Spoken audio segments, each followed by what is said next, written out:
quoi? On a parlé que... Miketz. On a parlé hier, au Hachem, du Inyan que Yosef réapparaît.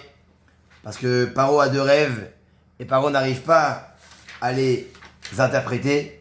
Il appelle les sorciers, ils mettent les os en dessous les aisselles, ils font invoquer les morts, ce que tu veux. Et personne n'arrive, ils n'arrivent pas, ils arrivent à interpréter, mais personne, aucune interprétation ne trouve grâce aux yeux de Paro. Il n'y a rien qui passe. Et donc voilà qu'ils prennent Yosef du bord du puits, parce que les prisons étaient en forme de puits, et ils le ramènent devant Paro, ils le rasent, ils le font beau gosse, ils l'habillent avec une belle tunique, et là, il arrive devant Paro. Ok, il va, Chéni. Yomer Paro El Yosef. Chéni 41, Passouk 14. Là, Passouk 14. Juste là. Voilà, c'est là. Non, juste là-bas. Chéni, voilà, Vayomer Paro. Vayomer Paro El Yosef.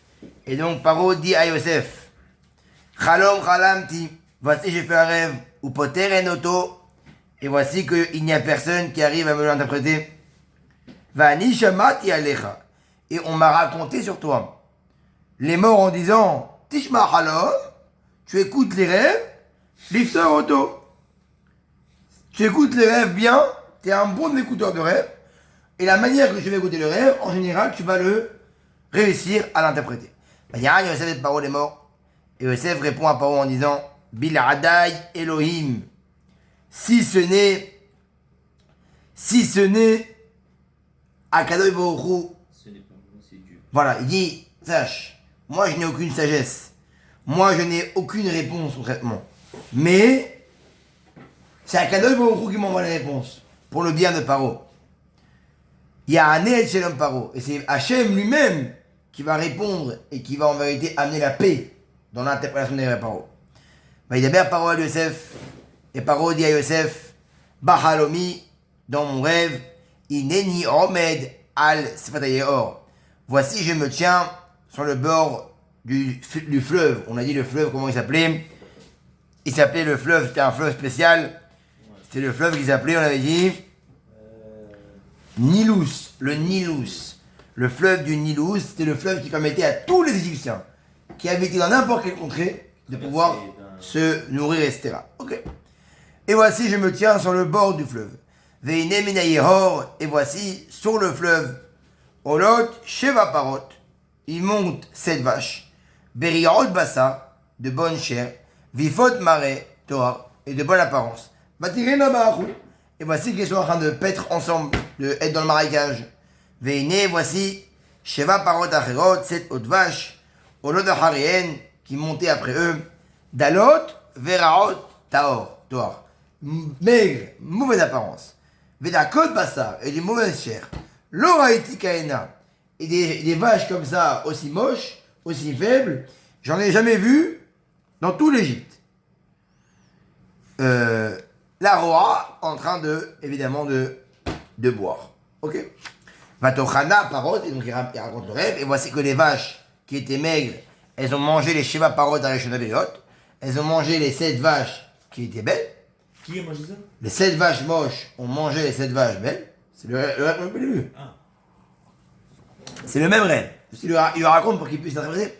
Vatavona el kirbena velonoda kibaou el kirbena umareen ra kacher batechila vaikats.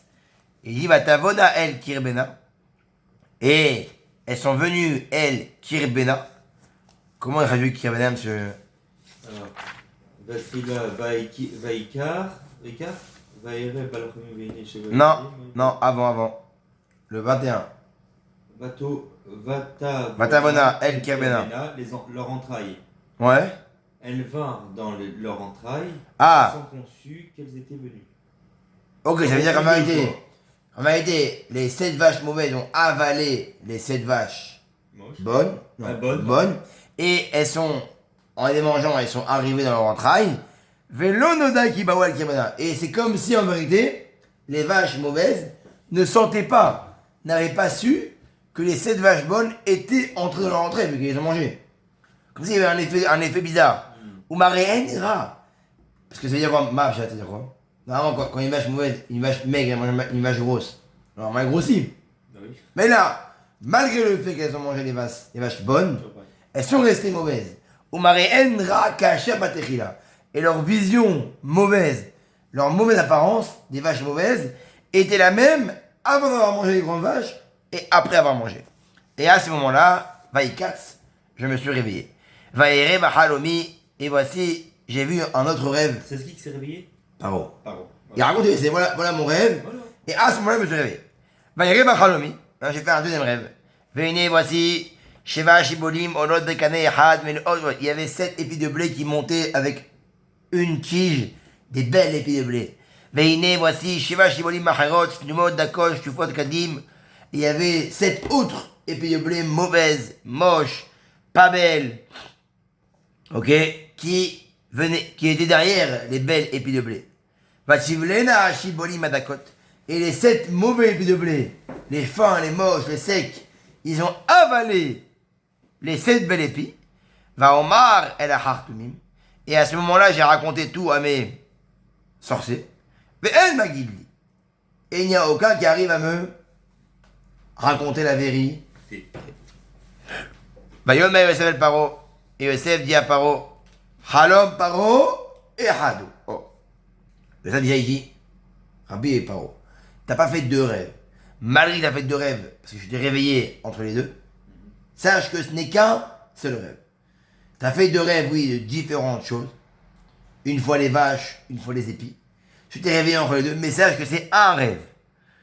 Et ta chère Elohim, on sait, et guide les Paro. Et à quoi sert le rêve actuellement que tu as eu? Le rêve sert, entre guillemets, de ce que Hachem va faire à Paro, maintenant, ce qui va arriver bientôt. Hachem lui a décrit dans le rêve. Donc, en vérité, Hachem t'a fait un before, Paro, de ce qui va se passer bientôt. C'est quoi? Sheva Paro Atavot, donc les 7 belles vaches, Sheva Shanimen, elles correspondent à quoi? À 7 ans. Sheva Shibolim Atavot, et les 7 belles épis, Sheva Shanim En, elles sont aussi 7 ans. Donc il y a 7 ans plus 7 ans, 14 ans. Mais en prenant que les belles épis et les belles vaches. Halom Echado. Ça c'est une partie du rêve. C'est le rêve. Pour te dire qu'il y aura 14 ans. Vesheva Parot. Ok. 2 secondes. Voilà ça. Ne crois pas qu'on avait dit il y a. Parce qu'il y avait 7 belles vaches, 7 moches, 7 belles épis. C'est pas 7, 14, 21, 28. C'est 7 vaches, 7 ans et 7 ans. Ah, mais non, pourquoi 2 fois? Pourquoi il parle en année? Quel rapport avec les animaux? Il dit 7 vaches et après il parle en année 7 ans. C'est que pour lui, il considère qu'en vérité, on va comprendre par rapport à la relation, il comprend qu'en vérité, parce que si tu veux montrer quelque chose à quelqu'un un message, comme on va voir ici le message de la famine, t'as qu'à mettre une vache qui mange une autre vache. Pourquoi tu mets 7? C'est ça. Pour te montrer qu'il y aura pas seulement une année de famine, il va y avoir 7 années de famine. Et après, encore 7 années. Mais veut dire, c'est pour dire que s'il y a 7, c'est que 7 c'est un nombre par rapport aux années. Après, comprendre c'est quoi la vache qui est maigre, la vache qui est grosse, pourquoi il y a épi et vache. Alors il dit, mais non, pourquoi il y a eu 2 fois ça? Bah, pourquoi il y a eu les vaches et les épis? Ouais. Il dit, parce qu'en vérité, pour dire à Paro, regarde, ça arrive très prochainement. Ce qui va arriver là, ça arrive très prochainement. C'est pas loin. C'est pas un truc qui est loin. C'est maintenant. Et il dit quoi? Il dit, oh, Vesheva Parot Arakot, et les vaches qui étaient maigres, Ve'ararot et les mauvaises, Aolot Aharen, qui sont venues après les belles vaches, oui. Sheva Shanimena, ceux-là sont 7 ans. Vesheva Shibolim Arekosh du Fodakadim, et les 7 épis de blé mauvais seront 7 années de famine. Donc en vérité, il y a les belles vaches, les belles épis, ça fait 7 années. 7 années? 7 années. Non, 7 vaches et 7 épices, 14. Oui, c'est-à-dire, très bien, 14. Et il va y avoir les 7 années de les 7 épis mauvais et les 7 vaches mauvaises seront 7 ans en famille. Donc il y a 14 plus 7. Alors on va voir, on va expliquer. Ou Adavar Asher Dibarti et Paro. Voici la chose que je parle maintenant avec Paro. Asher a Elohim Ose Eret Paro. Ce que Hachem va faire, il a montré à Paro. Alors non, explication. Ena, voici.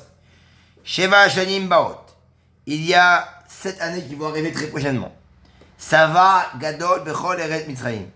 Une grande richesse. 7 années de folie.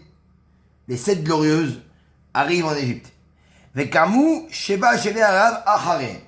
Et après les 7 années glorieuses, qui font référence aux 7 vaches, il y aura 7 années qui vont être de famine absolue. Venishkar Kol Asava Beret Mitzrayim. Et à cause des années de famine, on va tout oublier ce qu'il y avait avant, les 7 belles années. Ça fait référence au fait que les 7 années, les 7 vaches, elles ont mangé les belles vaches et qu'on ne voyait même plus, on ne voyait même pas dans eux qu'ils avaient mangé une vache. Qu'en vérité, on avait oublié la réussite. C'est bon que la famille va être grande, on va oublier la réussite. Ah, il a fait la distinction avec ça, d'accord. Exactement. Velo ivadar asava ba'aretz mipene ara'avai achrechen ki kaved u meod. Et personne va se rappeler de la richesse qu'il y a eu après cette famine qui va être très très lourde. Oh. Ve'al ishanot achalom et paro pa'amaim. Et pourquoi maintenant le rêve a été répété 2 fois? 7 vaches, 7 épis. C'est bon, j'ai compris. Il y aura 7 années de magnifiques et 7 années pourries qui vont oublier les prendre. Mais non, pourquoi 2 fois ça? Pour t'apprendre à paro, qui nahon adavar meim Elohim ou memaer haim la ajoto. Sache que Hachem, pourquoi il t'a fait 2 fois? Pour te montrer, et c'est pas dans longtemps. C'est maintenant que ça arrive. Ça va arriver très vite. Ve'atae maintenant, yare paro. Toi paro, ish navon vecharam. Toi qui es un homme intelligent. Ve'yishiteu aleret mitzrayim. Comment on traduit le 33, le Medimel? Ve'ata.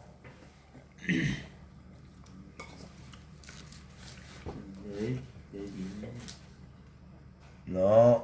Ve'ata yere paro ish navon vecharam ve'shiteu aleret mitzrayim. Ouais, comment on traduit? Ve'ata. Et maintenant tu prévois Pharaon, un homme avisé Voilà. et sage et qui pourra. Voilà. Il dit, mais non, Yosef, maintenant, Paro, si tu veux que ta galère qui arrive là se passe bien, il faut que tu mettes un homme intelligent qui gère tout ça. Il y a assez Paro, ve'yafket pekidim al haaretz, ve'chimesh et eret mitzrayim be'sheva, shene asava, et que Paro fasse en sorte que des personnes viennent et qui mettent tout dans les granges, que pendant les 7 belles années, ils vont tout stocker, entre guillemets. Pour qu'en vérité, on garde, ve'ibetsuet kol ochel, et qu'ils rassemblent toute la nourriture. Hashanim Atovot, des belles années. Abarot Aele, celle qui arrive là. Ve'itzberu bar, tahat, yad paro, ochel be'arim, ve'shamaru.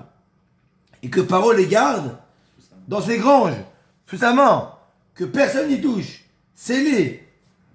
Vaya aochel et picadon, et voici que la nourriture des 7 belles années sera comme gage pour la terre. Les Sheva, Shene Arav, pour les 7 années qui vont venir après la famine, Asher Tiena Be'eret Mitzrayim, qui vont se trouver en Égypte, Velo Tikaret Aret Barav. Et donc automatiquement, quand il y aura la famine, la terre ne sera pas retranchée, elle ne mourra pas. Vaïta Vadavar Be'ene Paro, et la chose a plu aux yeux de Paro, ou Ve'ene Kol Avadav, et aux yeux de tous les serviteurs. Vayomer Paro el Avadav, et Paro dit aux serviteurs, Animtsa kaze ish asher ruach Elohim. Est-ce qu'on a vraiment un homme qui va être comme ça? Est-ce que demain, si on sort dehors, il trouve une bonne personne qui va tout gérer ça? Paro dit, est-ce que demain, si je sors dehors, il y aura une personne qui va me dire comment gérer cette famille-là comme toi je m'as dit? Personne. Donc vu qu'il n'y a personne, Paro va dire quoi? Après Paro va dire, moi je veux pas une personne, je veux toi. Ça c'est la suite pour Toi, en parlant de Yosef. demain. Ouais.